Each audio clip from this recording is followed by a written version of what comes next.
I had a good pre-season, been back almost 3 weeks now, so we're in a good place now, so we're looking forward to the game, looking forward to going and see the stadium and seeing what the pitch is like as well.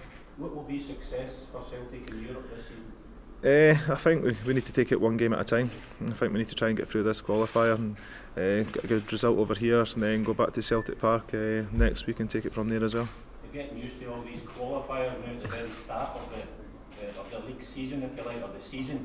Are they getting any easier to negotiate?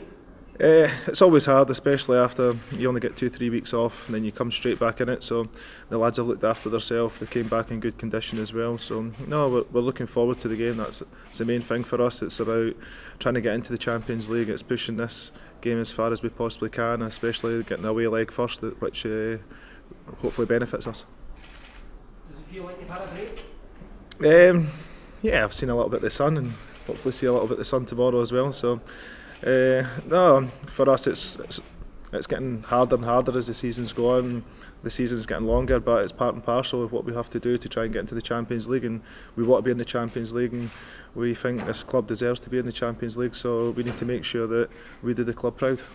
Do you look at the path that it might take you to get to the group stage, or do you just look at this game on its own, these two matches in this time? Yeah, as I say, it's one game at a time. You can't look too far ahead because you never know what can happen in football. But for us, it's about concentrating, make sure we're ready, organised for this game, which is going to be a hard game for us, coming so quick into pre-season. But we're as well organised as we possibly can be.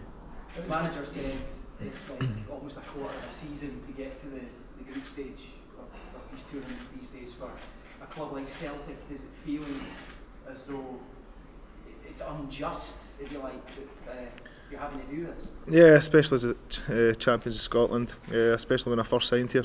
We used to go straight into the Champions League, into the group stages, and there was whoever finished second could get the chance to qualify for it as well. So it shows you how times have changed over the 13 seasons that I've been here. What is the benefit, or how beneficial is the Champions League to you as a player and Celtic as a club?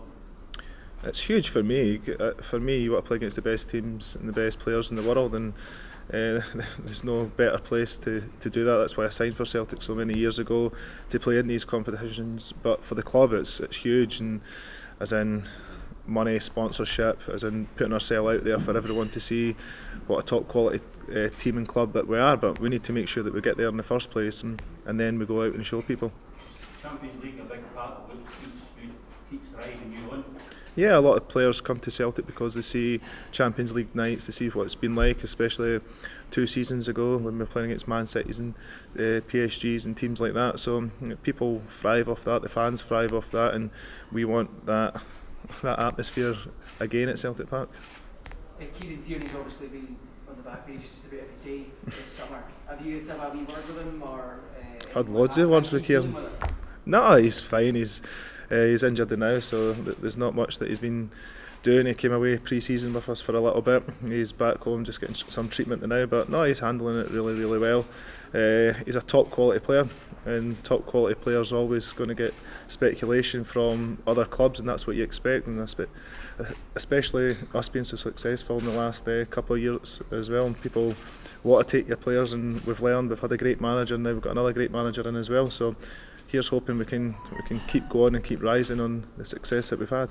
He knows what you're doing, he's experienced already, despite the fact he's in his early 20s, but you've still got like 13, 14 years on him. Do you still have that? Unfortunately, cheers. But do you feel the need to speak to him about it at all? Or? I think everyone deals with it in different ways. Me and Kieran speak quite a lot, we're very, very close. We'll speak about all sorts of things. We shared the room together when we were away in pre-season as well, so we're always going to have that close bond. But at the end of the day, he's a Celtic player, and for me he's a fantastic player. If he stays at the club, it's fantastic for the club.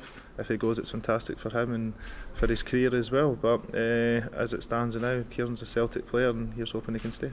Does he almost drive you on, particularly because you're at that stage of your career just now where you're obviously still playing at the top of your game, but at that point where you never know when the Champions League campaign is going to be your last one?